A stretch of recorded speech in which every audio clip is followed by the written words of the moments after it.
पाक भारत जंग बंदी सदर ट्रंप ने ही कराई। अमरीकी वज़ीर तिजारत ने फेडरल कोर्ट को खत लिख दिया, खबरदार किया सदर ट्रंप के वसी तिजारती इख्तियारात खत्म किए गए, पाक भारत जंग दोबारा छिड़ सकती है। ट्रंप इंतजामिया ने अमरीकी अदालत से सदर के वसी तिजारती इख्तियारात बरकरार रखने की अपील कर दी। दरख्वास्त की अगर अदालत ने सदर ट्रंप के इख्तियारात को महदूद किया तो अमरीका को आलमी सतह पर सुबकी का सामना भी करना पड़ सकता है। सदर ट्रंप की जानिब से पाक भारत जंगबंदी के लिए तिजारती रियायत को इस्तेमाल करने का मौक़िफ़ पहली बार कानूनी दस्तावेज में शामिल किया गया। मोदी हुकूमत और भारतीय मीडिया का जंगबंदी में अमरीकी किरदार तस्लीम न करने का प्रोपेगेंडा भी अपनी मौत आप मर गया। जंगबंदी शराइत में कश्मीर, दहशतगर्दी और सिंध तास मुआहदे समेत तमाम तस्फिया तलब अमूर पर बातचीत पर आमादगी शामिल थी। तवक्को है अमरीका अपना किरदार अदा करेगा। अमरीका में पाकिस्तानी सफ़ीर रिजवान सईद शेख की मीडिया से गुफ्तगू, कहा भारत के जारहाना बयानात से जंगबंदी बरकरार रहने पर सवालात उठ रहे हैं। कश्मीर बारे अक़वाम मुत्तहिदा की करारदादों पर अमल की राह में भारत सबसे बड़ी रुकावट है। अमरीकी हुकूमत तस्फिया तलब मामलात में पेशा रफ्त के लिए किरदार अदा करे।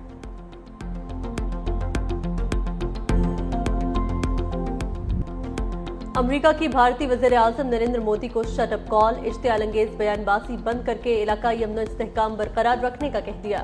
भारत के सेक्रेटरी खारजा विक्रम मिस्री की अमरीका के नायब वज़ीर खारजा क्रिस्टोफर से वाशिंगटन में मुलाकात। तर्जुमान अमरीकी महकमा खारजा टैमी ब्रूस के मुताबिक भारत को वाज़ेह तौर पर कहा गया कि वो किसी भी किस्म की जारियत से गुरेज करे। दूसरी जानिब गोदी मीडिया ने हजीमत छुपाने के लिए अमरीकी सदर की किरदार कुशी शुरू कर दी।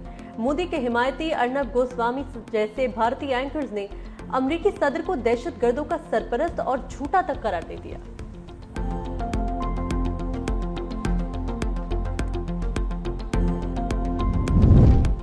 अज़रबैजान पाकिस्तान में $2 अरब तक की सरमायाकारी करेगा। दोनों ममालिक के दरमियान मुख्तलिफ शोबों में ताल्लुकात को मजबूत बनाने के लिए पुरज़्म।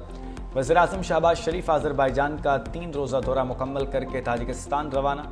वज़ीर आज़म ने कहा अज़रबैजान के साथ ताल्लुकात को बहुत अहमियत देते हैं। सदर इल्हाम अलियूफ की क़यादत में अज़रबैजान मुकम्मल तब्दील हो चुका है। सदर इल्हाम अलियूफ की क़यादत में अज़रबैजान ने बहुत तरक्की की।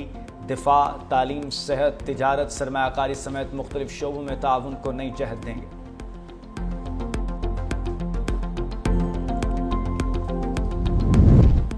पाकिस्तानी बयानिया उजागर करने का मिशन, सिफारती मुहाज पर सरगर्मियां तेज। बिलावल भुट्टो जरदारी की क़यादत में पार्लिमानी वफ़द कल अमरीका रवाना होगा।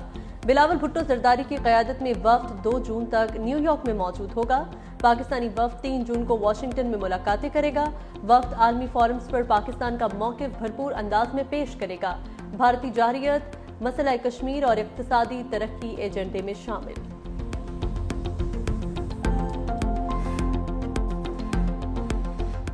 एक जमात के उम्मीदवारों को आज़ाद कैसे डिक्लेयर कर दिया?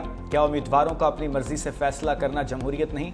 मखसूस नशिस्तें नजरसानी केस में जस्टिस जमाल मंदोखेल के रिमार्क्स। जस्टिस मोहम्मद अली मजहर ने इस्तफसार किया, क्या जज आइनी स्कोप से बाहर जाकर फैसला दे सकते हैं? अवामी उमंगों और जमहूरियत के लिए ही सही, मगर क्या जज आइन री राइट कर सकते हैं? जस्टिस मुसर्रत हिलाली ने रिमार्क्स दिए, वोट बुनियादी हक नहीं, फैसले में 3 दिन को बढ़ाकर 15 दिन करना आइन दोबारा तहरीर करने जैसा था। अदालत ने समाअत 16 जून तक मुलतवी कर दी।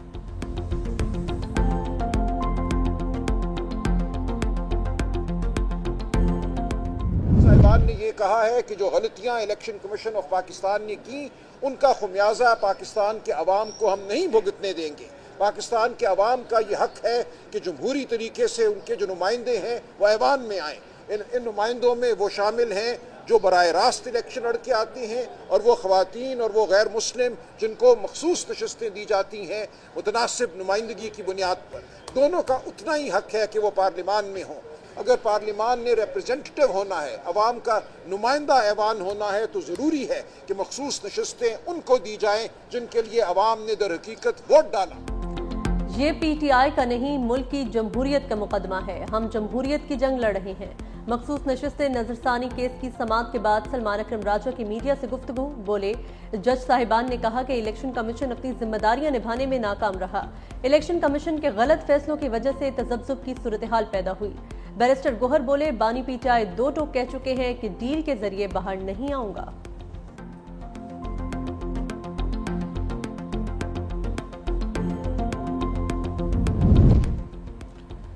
بانی پی ٹی آئی پاکستان کی خاطر کچھ لو کچھ دو کی پالیسی کے تحت بات کرنے کے لیے تیار ہیں۔ سینیٹر علی ظفر کی بانی چیئرمین کے ساتھ ملاقات کے بعد میڈیا سے گفتگو، بتایا بانی نے کہا کہ میرے دروازے اسٹیبلشمنٹ سے بات چیت کے لیے کھلے ہیں۔ پاکستان میں اتحاد کی خاطر کسی بھی وقت مذاکرات کے لیے تیار ہوں، میں صرف انصاف چاہتا ہوں، میرے کیسز جلد سے جلد سنے جائیں۔ بانی نے یہ بھی کہا کہ 5 سے 6 دن میں ملک گیر تحریک کا لاہ عمل دیں گے، پارٹی رہنما اور کارکن تیار رہیں، کسی کو وکٹ کے دونوں جانب کھیلنے کی اجازت نہیں دوں گا۔ بیرسٹر علی ظفر نے بتایا کہ بانی پی ٹی آئی نے پنجاب میں بنائی جانے والی 4 رکنی سیاسی کمیٹی پر تحفظات کا اظہار کر دیا اور عالیہ حمزہ کو پنجاب میں سیاسی کمیٹی کا سربراہ مقرر کر دیا۔ اس سے پہلے عالیہ حمزہ کو چیف آرگنائزر کے عہدے سے ہٹا کر سیاسی کمیٹی میں سلمان رقم راجہ، عمر ایوب، احمد خان بھچر اور عثمان اکرم کو شامل کیا گیا تھا۔ ججز ٹرانسفرز کیس اپنی نوعیت کا پہلا مقدمہ ہے، یہ فرسٹ امپریشن کا کیس ہے، ہمیں مستقبل کے لیے کیس کا فیصلہ کرنا ہے۔ سپریم کورٹ میں ججز ٹرانسفرز کیس کی سماعت کے دوران جسٹس مظہر علی کے ریمارکس، کہا عدالت کے سامنے آئین و قانونی نقطے کی تشریح کا معاملہ ہے۔ تبادلے کے معاملے میں 3 چیف جسٹسز انوالو تھے، ہر چیز ایگزیکٹو کے ہاتھ میں نہیں تھی، تبادلے پر جج سے رضامندی بھی لی جاتی ہے۔ جسٹس نعیم اختر نے کہا ججز ٹرانسفر کا عمل وزارت قانون نے شروع کیا، کیس کی سماعت 16 جون تک ملتوی۔ پاکستان کا پہلے سرکاری حمایت یافتہ بٹ کوائن ریزرو کا اعلان، پہلا اسٹریٹجک بٹ کوائن ریزرو قائم کر دیا۔ پاکستان 2000 میگا واٹ بجلی کرپٹو اور اے آئی کو دے گا۔ پاکستان کرپٹو کونسل کے سی ای او بلال بن ثاقب کا لاس ویگاس میں خطاب، کہا پاکستان میں 4 کروڑ کرپٹو والیٹس ہیں، ڈیجیٹل اثاثہ جات کے لیے نیا ریگولیٹری ادارہ قائم کیا گیا۔ پاکستان اب ماضی کا قیدی نہیں بلکہ ٹیکنالوجی کا مرکز ہے، ہم یہاں خواب نہیں حقیقت بنا رہے ہیں۔ صدر ٹرمپ کو امن اور کرپٹو اپنانے پر خراج تحسین پیش کرتے ہیں۔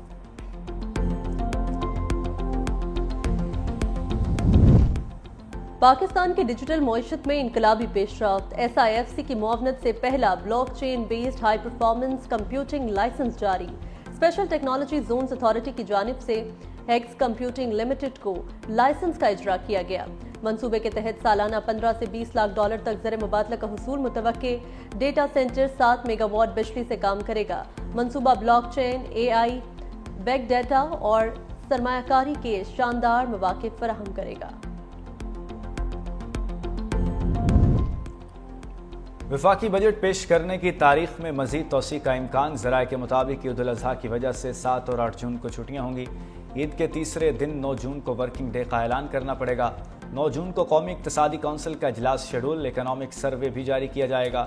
ایک ہی روز این ای سی اور اکنامک سروے جاری کرنا ممکن نہیں ہوگا۔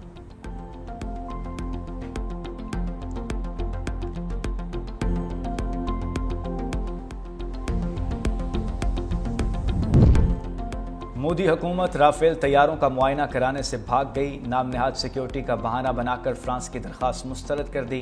فرانسیسی کمپنی ڈسالٹ اور بھارتی حکومت میں رافیل کی کارکردگی پر شدید اختلافات پیدا ہو گئے۔ بین الاقوامی میڈیا کے مطابق فرانسیسی ٹیم رافیل کی کارکردگی کا جائزہ لینے کے لیے طیاروں کا معائنہ کرنا چاہتی تھی۔ عید الاضحیٰ کی آمد شہر شہر مویشی منڈیاں سج گئیں۔ حافظ آباد میں بھاری بھرکم جانوروں نے مویشی منڈی کی رونقیں دوبالا کر دیں۔ منڈی میں لائے گئے 7 فٹ قد والے آسٹریلین بیل شہریوں کی توجہ کا مرکز۔